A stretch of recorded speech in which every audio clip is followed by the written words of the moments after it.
I haven't been back to Roswell Park since my mother died here in January of 2001. And in that time, I've had 25 years to tell myself there was nothing anyone could have done differently to have changed the outcome.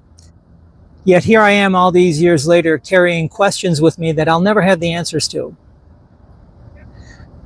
When my mom became ill, the cleaning business I had started a decade earlier was at top speed. It was practically a 7-day-a-week operation. And looking back, I don't think that pace was good for anybody. I recall my mother in the early part of 1998 saying that she felt something in her cheek and was going to the doctor to get it examined. And then suddenly the bottom dropped out of everything. She had a biopsy, and our worst fears were confirmed. It was cancer. My family was devastated. I wanted out of the business immediately. And the business was the one thing that I could control. And even when I sold the company, a couple of months later, it didn't change anything. My mother still had cancer and a very uncertain future. And she understood that before I was willing to accept it. The disease changed the relationship between me and my mom. Growing up, my mom always seemed to have the answers.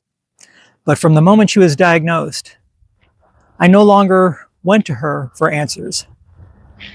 I went to the professionals who were treating her and looked for answers from them, her surgeon, the oncology team. She had what was called a radical neck dissection, and it left her permanently disfigured in her face. And she never felt comfortable being out in public again. A few weeks after the surgery, she began chemotherapy and radiation. And then one day, she was simply lifting a bottle of laundry detergent and her arm fractured. The cancer had spread to her bones. Back to Roswell Park for more appointments, more treatments, more waiting, clinical trials. And it was during one of these sessions, my mom was in a wheelchair, her arm was in a sling, and we were in an elevator going between floors. And she said to me, "Joe, I want you to start thinking about having your own family." And I said, "Mom, stop. I didn't want to hear it." And she grabbed my arm and she said, "Joe, I'm not going to be able to get ahead of this." I had only been married a couple of years at this point. I thought there'd be time to start a family. My mother felt she was running out of time. And almost 3 years to the day that I had this conversation with my mother, my firstborn son came along. And shortly after him, my second child, and my daughter was born in 2008. They're adults now, and my daughter just graduated high school. My mother never met any of them. And my kids are the clearest reminder to me of the future she never got to see.